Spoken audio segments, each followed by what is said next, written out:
The two men killed as they floated holding on to their capsized boat in a secondary strike against a suspected drug vessel in early September did not appear to have radio or other communications devices, the top military official overseeing the strike told lawmakers on Thursday, according to three sources with direct knowledge of his congressional briefings.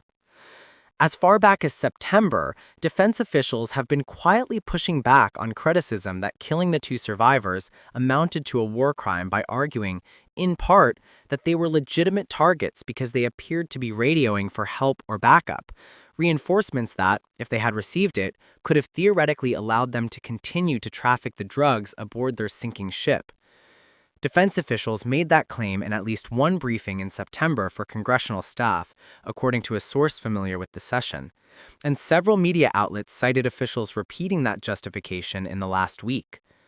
But Thursday, Admiral Frank Mitch Bradley acknowledged that the two survivors of the military's initial strike were in no position to make a distress call in his briefings to lawmakers.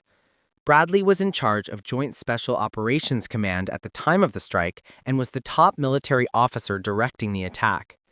The initial hit on the vessel, believed to be carrying cocaine, killed 9 people immediately and split the boat in half, capsizing it and sending a massive smoke plume into the sky, the sources who viewed the video as part of the briefing said.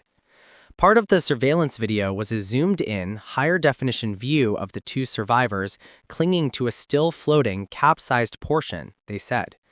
For a little under an hour, 41 minutes according to a separate U.S. official, Bradley and the rest of the U.S. Military Command Center discussed what to do as they watched the men struggle to overturn what was left of their boat, the sources said.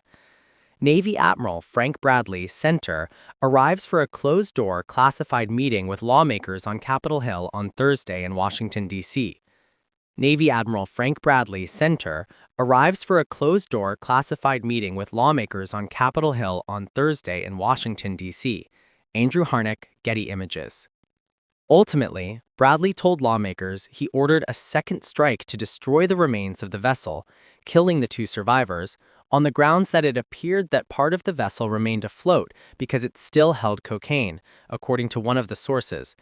The survivors could hypothetically have floated to safety, been rescued, and carried on with trafficking the drugs, the logic went.